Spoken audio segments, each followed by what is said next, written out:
오늘 우리들에게 주시는 하나님의 말씀 요나서 2장 1절로 10절입니다.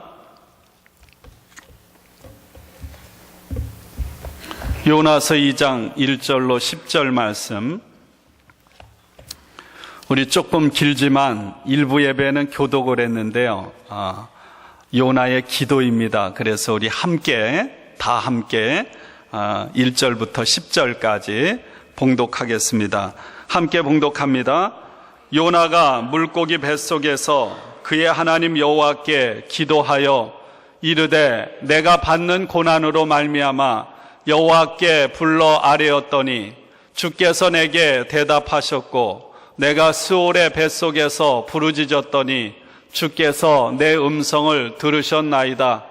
주께서 나를 깊음 속 바다 가운데 던지셨으므로 큰 물이 나를 둘렀고 주의 파도와 큰 물결이 다 내 위에 넘쳤나이다.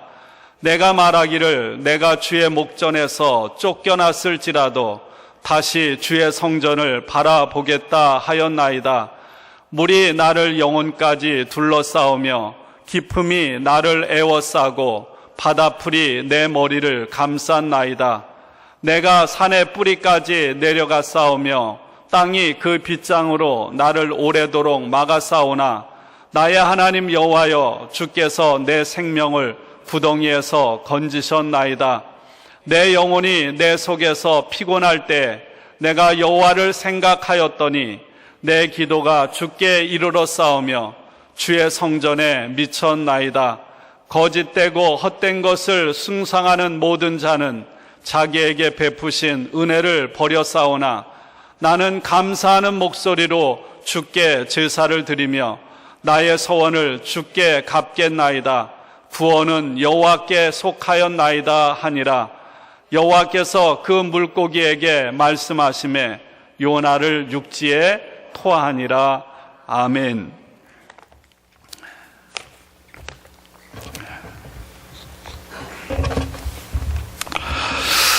내일은 메모리얼 데이입니다. 롱 위크엔드라 아까 말씀드렸듯이 올해는 어른들도 그렇고 정말 많은 분들이 밖으로 여행 여러 가지로 출타를 하셨습니다.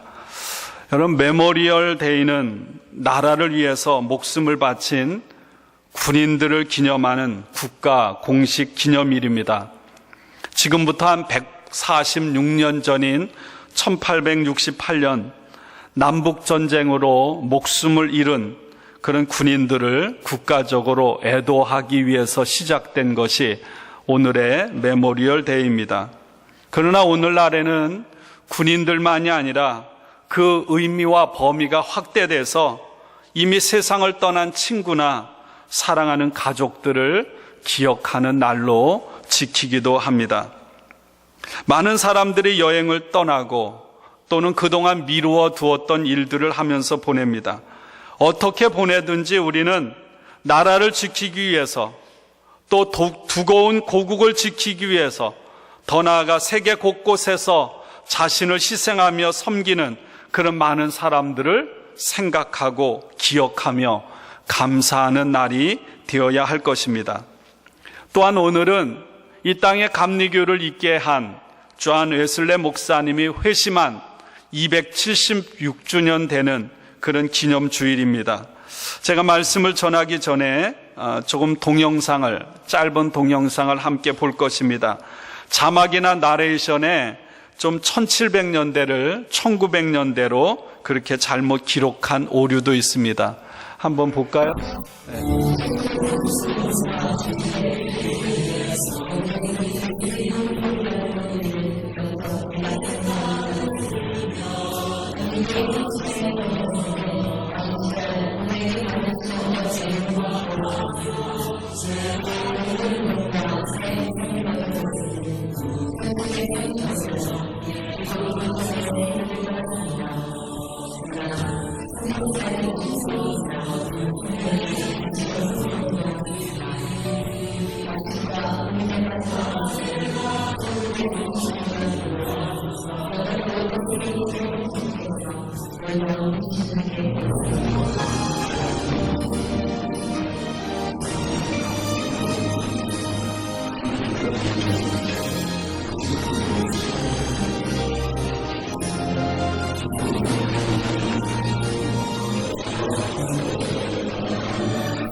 네, 1738년 5월 24일 저녁 때 존 웨슬레가 회심을 한 그런 날을 기념하는 올해가 276주년이 되는 날입니다. 존 웨슬레 목사님은 철저하게 어릴 때부터 그리고 대학 생활에 하나님을 향한 끊임없는 열정을 가졌고요. 홀리 클럽이라는 모임을 만들어서 하나님의 말씀을 연구하고 철저한 경건과 성화의 삶을 살았습니다. 감옥을 방문하고 고아원을 방문하고 자신의 가진 것들을 젊을 때부터 나누는 그런 삶을 살았습니다. 그 당시에 영국 성공회는요, 가난한 사람들은 교회로 들어갈 수가 없는 귀족 종교였습니다. 존 웨슬레 목사님은 1738년 회심한 후에 교회에서 쫓겨나서 말을 타고 밖으로 나가서 시장에서 광산에서 산에서 마을에서 수많은 사람들에게 복음을 전했습니다. 매일 하루에 2시간씩 기도하고 회심한 후 51년 동안 말을 타고 다니면서 25만 마일을 그렇게 복음 전도하는 여행을 했습니다. 존 웨슬레 목사님의 특징은 우리가 하나님 앞에서 개인적인 구원만 강조하는 것이 아니라 개인의 구원이 사회 구원으로 연결돼야 한다고 하는 것을 강조하면서 특별히 어렵고 힘든 사람, 소외받는 사람들과 나누는 삶을 살았습니다. 존 웨슬레 목사님이 이렇게 호소했습니다. 수많은 형제 자매들이 일용할 양식이 없으며 입을 옷이 없으며 자신들의 실수 없이 실직당하고 병들고 죽게 되었습니다. 나는 힘을 다해 그들을 먹이고 입히고 일자리를 만들어주고 병자를 방문하였으나 나 홀로는 감당할 수 없습니다. 그러므로 내 마음과 같은 마음을 가진 사람들에게 호소합니다. 이렇게 간절하게 호소할 때 많은 사람들이 감동을 받고 자리에서 떨쳐 일어났습니다. 사람들이 가는 곳마다 고아원이 세워지고 학교가 세워지고 병원이 세워지고 노숙자들을 위한 쉼터와 치료소가 세워졌습니다. 술집이 사라지고요. 사람들의 방탕한 생활이 올바른 생활로 돌아오게 되었습니다.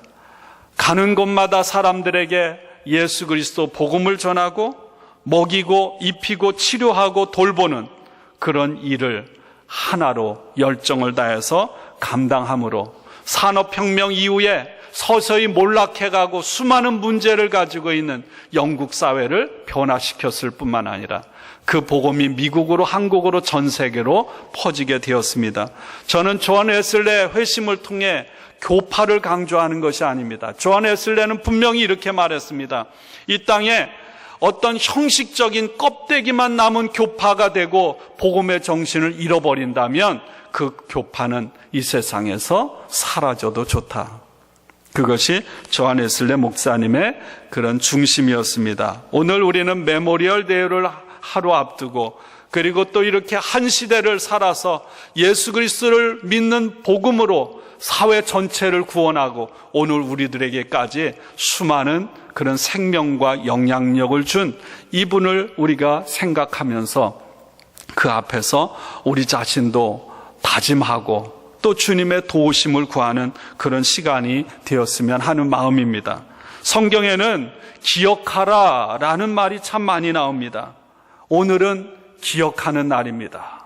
기억하는 날.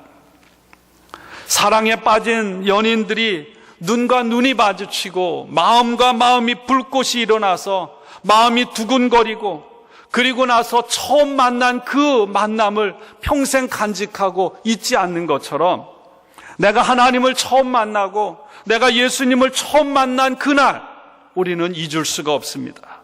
오늘 내가 지금까지 존재하도록 내 삶을 위해 희생하고 섬겨주고 사랑하고 헌신했던 그 많은 사람들의 그 헌신을 우리는 잊을 수가 없습니다. 하나님은 우리로 하여금 기억하라고 말씀하십니다. 처음 감격, 처음 사랑, 처음 하나님 앞에 드렸던 그 결단의 순간 그 자리로 돌아가라고 우리를 초청하고 있습니다. 특별히 힘들고 어려울 때, 우리 앞에 내 힘으로 감당하기 어려운 일을 만날 때마다 하나님은 그 첫사랑으로, 처음 체험으로, 처음의 그 결단과 감격과 감사의 자리로 나아오라고 저와 여러분들을 초대하시는 줄로 믿습니다. 사실 우리는요, 너무나도 쉽게 잊어버립니다. 아무리 좋은 것도요, 오래가지 못합니다. 우리 여기 어르신 우리 박 목사님 아버님 이렇게 대화를 나누는데 이렇게 좀 우리가 다 알잖아요. 우리 박 목사님 간 이식 수술을 하셨는데 어제 식사하시면서 그저께 그러시더라고요. 그 감격, 그 기쁨이 너무너무 컸는데 그게 1년을 못 가더라고. 그게 우리들인 것 같아요. 왜 잊을 수는 없죠. 그러나 그 감격 속에 날마다 살아가면 더 충만할 텐데 그렇지 못한 게 우리들의 삶인 것 같습니다. 아무리 좋은 것도 오래가지 못해요. 처음 만났을 때, 처음 은혜 받았을 때 그 기쁨과 감격들이 순간 지나가다 보면 그렇게 희미해져 버립니다. 무엇보다 나를 향하신 주님의 십자가의 사랑을 만나고 눈물 흘렸던 그 경험이 그렇게 오래가지 못한다는 거죠. 하나님은 우리들이 살아가다가 너무 쉽게 잊어버리고 하나님 없이, 은혜 없이 살아가는 인생이다 보니까 그런 인생 여정에 때로는 고난을 주시고 아픔을 주시고 폭풍을 만나게 하심으로 인해서 그 순간을 기억하라고 하시는 것 같아요. 오늘 본문 말씀에 나오는 요나는 이야기도 재미있고요, 아이들도 잘 알고 어른들도 잘 아는 그런 이야기입니다. 요나는 하나님으로부터 거룩한 사명을 부여받았습니다. 그러나 그 사명을 저버리고 다른 길을 가다가 고난을 만났어요. 그리고 정신 차려서 다시 순종의 길을 나섰습니다. 근데 또 실패해요. 요나의 이야기를 통해서 우리는 성공이 아니라 처음부터 끝까지 실패의 모습을 보게 됩니다.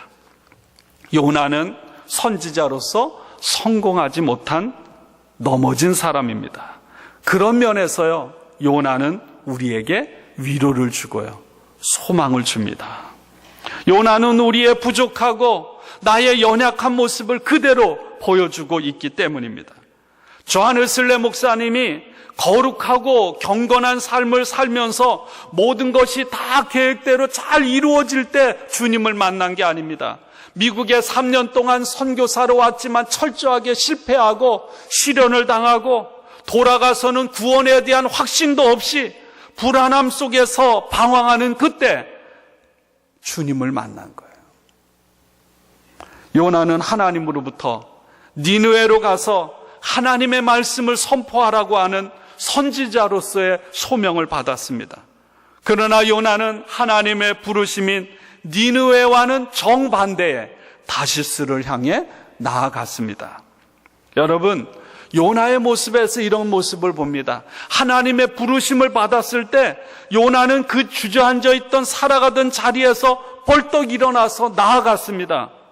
지금까지 자신의 삶을 지지해주는 그런 삶의 자리, 안전한 곳을 과감하게 떨쳐버리고 그 길을 떠났어요.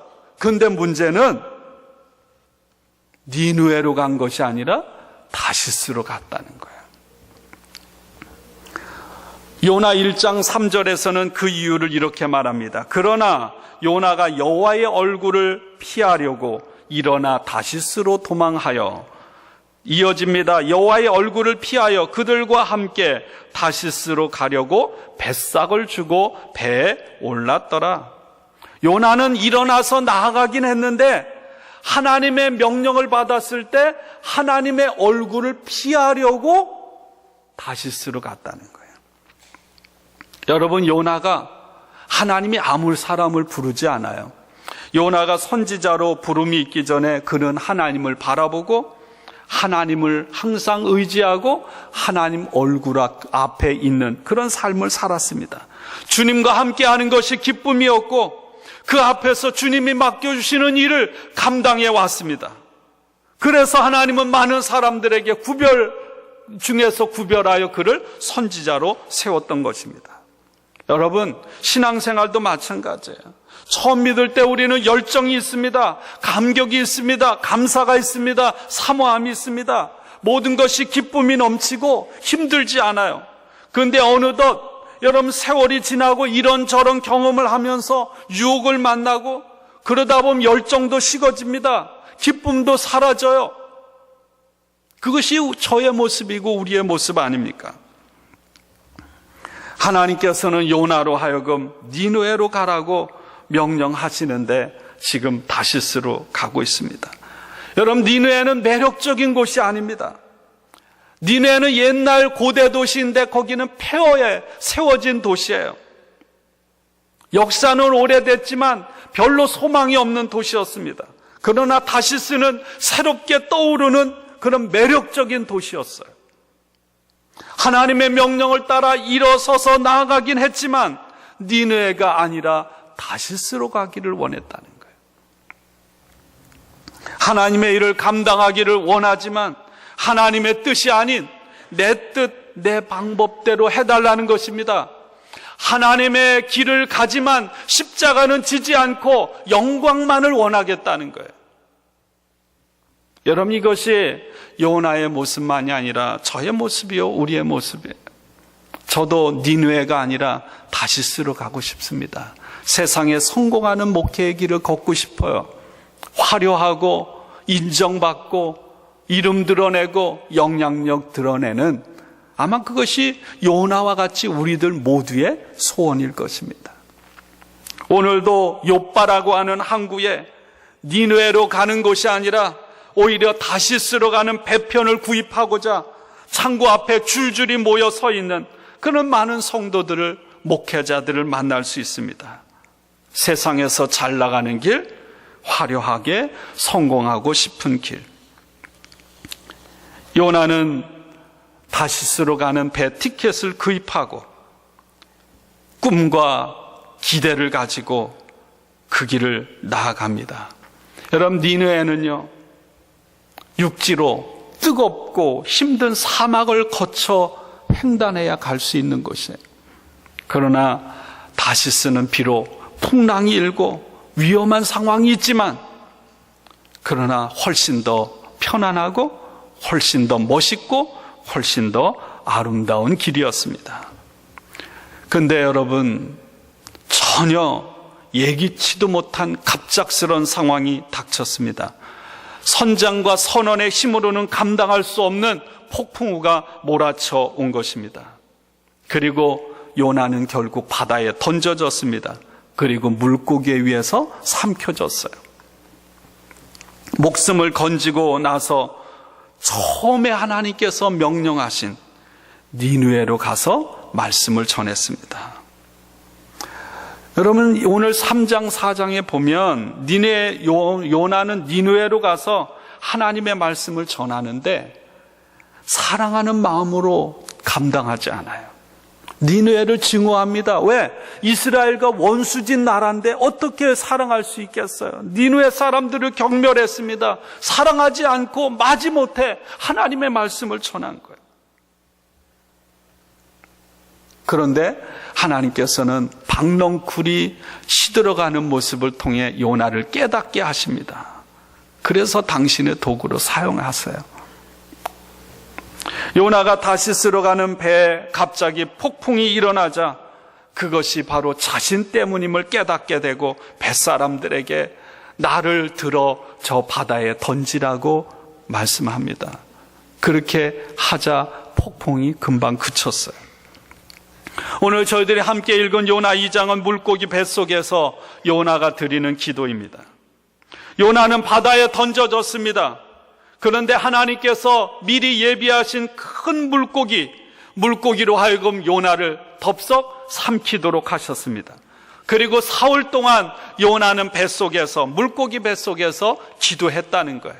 물고기 뱃속에 삼켜져서 살 수 있는지 어떤지는 몰라요. 하나님이 하시면 되는 거예요.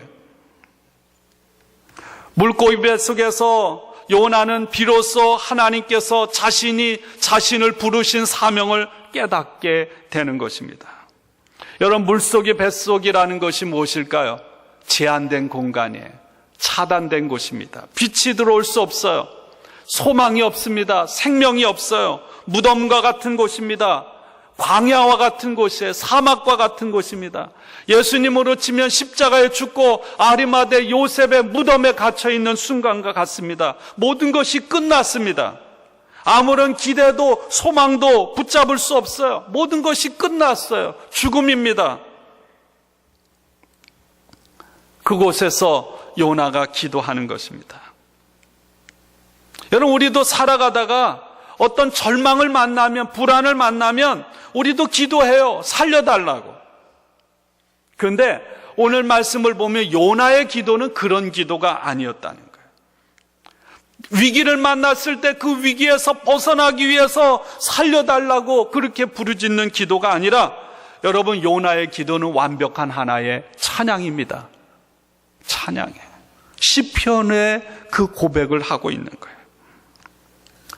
다른 말로 말하면 요나는 선지자로 부름받기 전에 언제나 하나님을 바라보고 하나님을 의지하고 하나님께 기쁨이 되는 삶을 살았고요. 하나님의 말씀을 언제나 가까이 하고 하나님의 말씀을 알고 지냈던 사람이라는 거예요.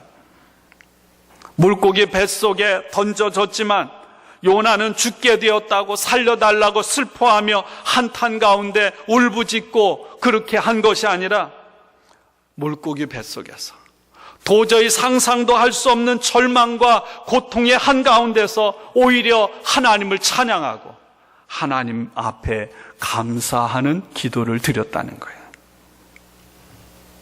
여러분, 예수님도요, 세례 요한에게 요단강에서 세례를 받고 광야에 나아가서 마귀의 시련을 받을 때 하나님의 말씀으로 마귀를 물리칠 뿐만 아니라 시편에 있는 말씀을 인용하고 있습니다.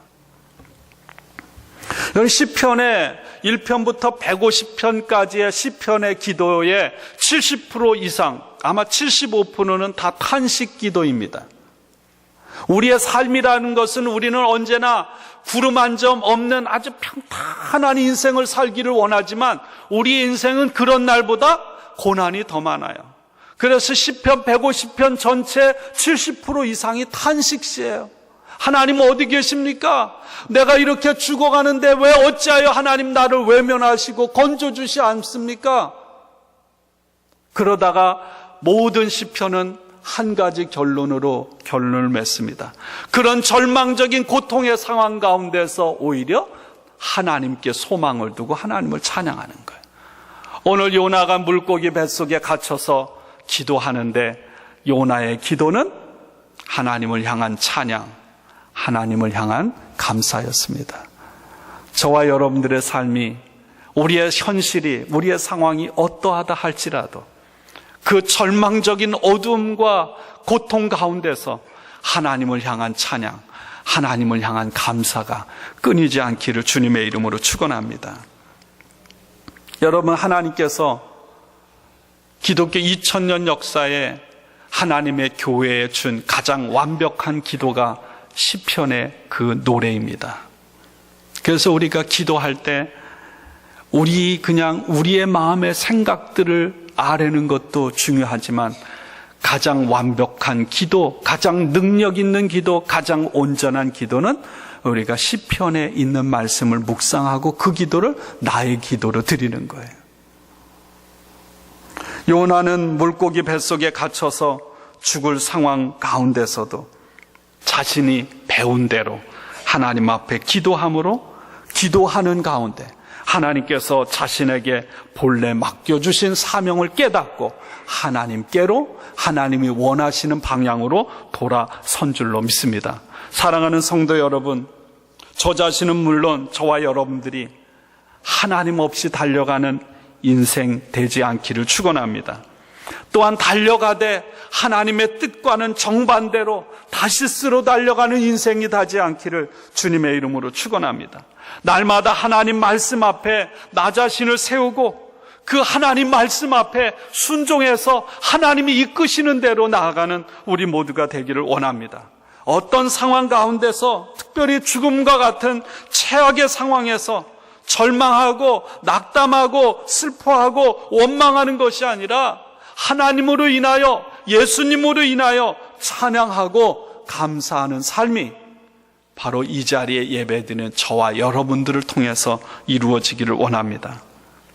사도 바울은 사도행전 27장에 죄수의 신분으로 로마로 끌려가는 중에 배를 타고 가잖아요. 유라굴로라는 폭풍을 만났습니다. 모든 사람들이 그 불어오는 폭풍을 감당하지 못하고 소망이 없이 죽을 상황에 처했습니다. 그때 그곳에서 하나님께서 바울에게 너는 로마로 가서 로마 황제에게 복음을 전해야 한다고 하는 옛날에 주신 비전을 기억하게 하셨습니다. 로마 제국의 심장, 로마의 황제 앞에서 복음을 전하는 것, 그리고 로마를 중심으로 온 세상에 복음을 전하는 것이 다메섹으로 예수 믿는 사람들을 핍박하고 죽이고 잡아들이려고 그렇게 혈기왕성해서 가던 그 길 위에서 부활하신 주님께서 찾아와서 만나주시고 맡겨주신 사명이었던 거예요. 그것을 유라굴로 폭풍 앞에서 다시 바울이 깨달았던 것입니다. 고난 가운데, 폭풍 가운데서 첫 만남, 첫사랑의 감격을 바울로 하여금 회복시켜 주신 것입니다. 제가 일부 예배 민경일 장로님 떠나기 전에 함께 앞에 나와서 목회자들이 머리에 손을 얹고 장로님들이 어깨에 손을 얹고 성도들과 함께 통성으로 함께 중보기도 했습니다. 일부 예배 드리기 전에 제 사무실에 왔어요. 일부 예배 끝나고 이제 갑니다. 이제 화요일 날 심장 검사를 하고 신장 이식 수술을 합니다. 이제까지도 많은 아픔을 겪었어요. 아들도 일찍 하나님께서 불러가셨고 육신의 약함도 겪고 하루 걸러 신장 투석을 해야 하는 그런 아픔 속에 여기까지 왔어요. 이제 또 수술을 위해서 한국을 떠나는데 아들이 마치 유라굴로 폭풍을 만난 것 같아. 요나가 배를 타고 가다가 폭풍을 만난 것과 같습니다. 근데 제가 안수기도 하면서 그러나 이 길은 절망의 길이 아니에요. 소망의 길이에요. 물고기 뱃속에서 요나를 깨우쳐서 사명을 자각하게 하고 방향을 돌려 하나님이 원하시는 길로 가게 하신 하나님, 유라굴로 폭풍 앞에서 로마 황제 앞에 서야 된다는 새로운 사명을 주시고 그를 그 폭풍 가운데서 건져주실 뿐만 아니라 바울 때문에 그 배에 타고 있는 275명의 생명을 건져주신 하나님, 그 역사하신 하나님이 이제 신장 이식 수술을 위해서 한국으로 떠나는데 두렵고 불안하고 걱정되는 마음도 있지만 그 하나님께서 이 아들을 하나님 만나 주옵소서. 오늘 이 시간이 그 아들이 하나님을 만나고 부활하신 능력의 주님을 만나는 거룩한 시간이 된다면 그 길은, 이 가는 길은 소망의 길이요, 생명의 길이요, 능력의 길이요, 아들의 연약함을 통해서 하나님의 살아계심이 드러나는 길임을 믿습니다. 그렇게 축복하면서 함께 기도했어요. 여러분들 그런 마음으로 기도할 수 있기를 주님의 이름으로 축원합니다. 우리의 삶의 고난은 절대로 절망이 아니에요. 하나님을 만나게 하시는 순간이고 하나님께서 새롭게 사명을 부여해 주시는 거룩한 순간인 줄로 믿습니다.